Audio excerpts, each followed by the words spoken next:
رسول اللہ صلی اللہ علیہ وآلہ وسلم نے جب مکہ طیبہ کی سرزمین پر قدم رنجا فرمایا اور ذرہ ذرہ توحید کے نور سے جگمگا اٹھا، خانہ خدا بت کدا تھا، بتوں سے بھرا ہوا تھا، 360 بتوں کی پوجا کیا کرتے تھے۔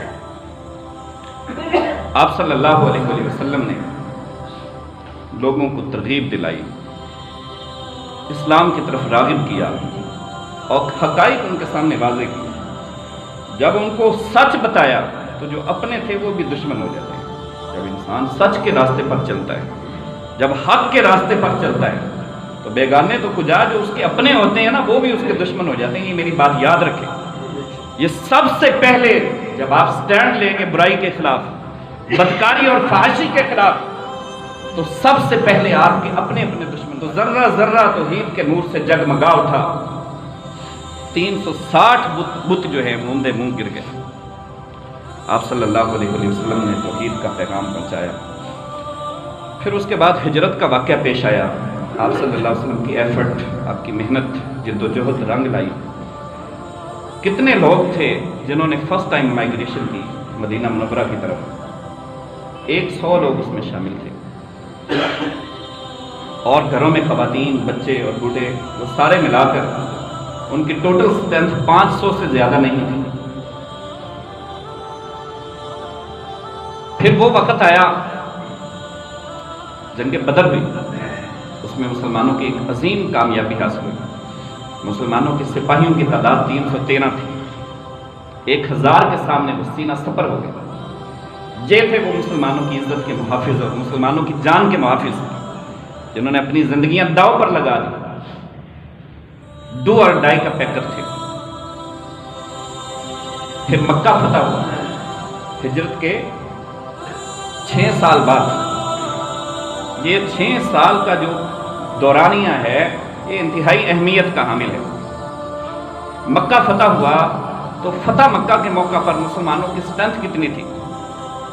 313 سے بڑھ کر مسلمانوں کی تعداد ہوئی 10 کے 2 سال بعد 10 ہجری میں آپ صلی اللہ علیہ وسلم نے حجت الوداع کا خطبہ ارشاد فرمایا، جس میں انسانی حقوق کو آپ صلی اللہ علیہ وسلم نے واضح فرما دیا۔ اس میں مسلمانوں کی تعداد جو آگے خطبہ سن رہے تھے 1,44,000 تھی، اور گھروں میں مرد و خواتین اور بچے سارے ملا کر 6 لاکھ مسلمانوں کی تعداد تھی۔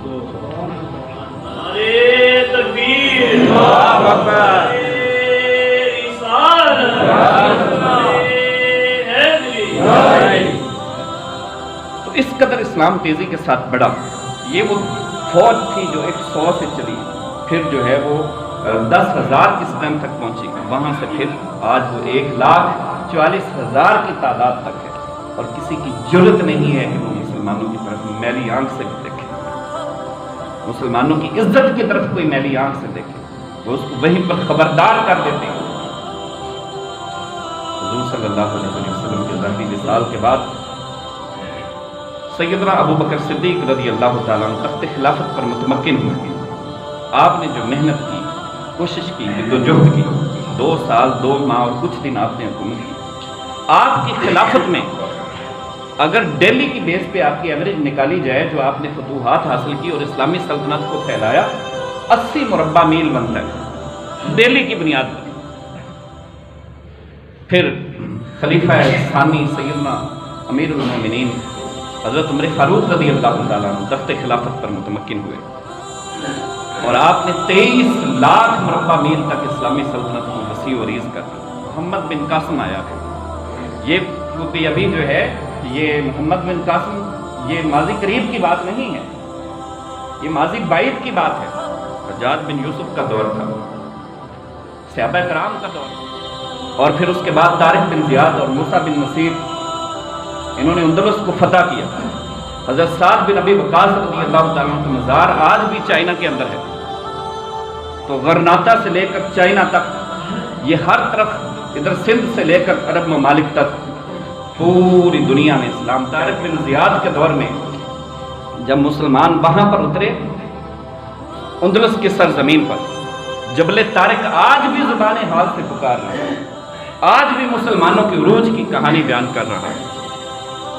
تو جب وہاں پر مسلمان داخل ہوئے 500 کی صرف تعداد تھی، 500 کی اسٹرینتھ تھی۔ اس کے بعد موسیٰ بن نصیر نے ان کے پیچھے پھر فوجیوں کو بھیجا اور ٹوٹل 12,000 کی تعداد ہوئی، اور آگے عیسائیوں کے دشمن کی پتہ کتنی تعداد تھی؟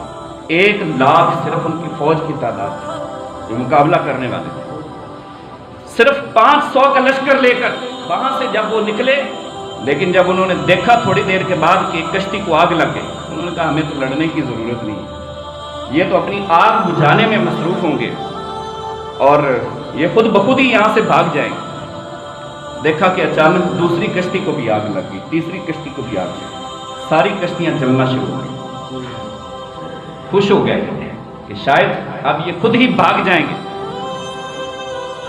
ان کو پیغام دیا گیا کہ ہم نے بھاگنے کے لیے یہ کشتیاں نہیں جلائی، ہم نے کشتیاں جلائی ہی اس لیے کہ ہمارے پاس 2 ہی راستے ہیں، یا ہم مرنا چاہتے ہیں یا ہم مارنا چاہتے ہیں، تو ہمیں مار دو نہیں تو پھر ہم تمہیں چھوڑیں گے۔ طارق بن زیاد سے پوچھا گیا کہ تم نے کشتیاں کیوں جلائی تھی؟ انہوں نے کہا ایک وجہ یہ تھی کہ میں نے کشتیاں جلائی تھی کہ ہم یہاں سے واپس جانے کے لیے آئے ہی نہیں ہیں، ہم یہاں آئے ہی مرنے کے لیے، اور دوسری وجہ یہ تھی کہ میں نے دیکھا جب اندلس کی سرزمین پر میں نے قدم رکھا تو مجھے رسول اللہ صلی اللہ علیہ وسلم دکھائی دی، فرشتوں کا ہجوم مجھے یہاں پر دکھائی دیا، مجھے یقین ہو گیا کہ اب فتح ہر حال میں ہماری، اس لیے میں نے کہا کہ مسلمانوں کشتیاں جلا دو، اب ہمیں واپس جانے کی ضرورت نہیں، اب ہم نے یہیں پر رہنا ہے۔ شہادت ہے مطلوب و مقصود مومن، نہ مال غنیمت نہ کشور کشائی، یہ غازی یہ تیرے پر اسرار بندے بخشا ہے جنہیں تو نے بخشا ہے ذوق خدائی، تو نیم ان کی ٹھوکر سے صحرا و دریا، سمٹ کر پہاڑ ان کی ہیبت سے رائی، شہادت ہے مطلوب و مقصود مومن، نہ مال غنیمت نہ کشور کشائی۔ یہ تو مومن کا مقصد ہے کہ مجھے شہادت مل جائے۔ وہ 500 تھے، ان میں سے ہر ایک شہادت کے لیے تڑپ رہا تھا، ہر ایک شہادت کے لیے تڑپ رہا تھا، لیکن ان میں سامنے 1,00,000 تھے، ان لاکھوں میں ہر ایک اپنی جان بچانے کے لیے بھاگ رہا تھا۔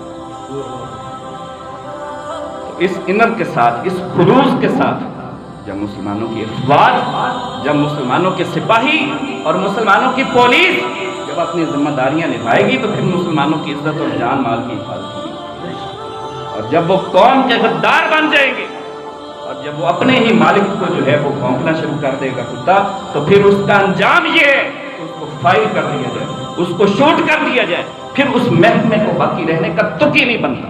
ہمیں کوئی ضرورت نہیں ہے، ہمیں ضرورت ہی نہیں ہے اس محکمے کی جو ہمارے ہی نہتے مسلمانوں پر، ہمارے ہی بچوں پر جو ہے وہ جانوروں کی طرح وہ گولیاں برسانا شروع کر دیں۔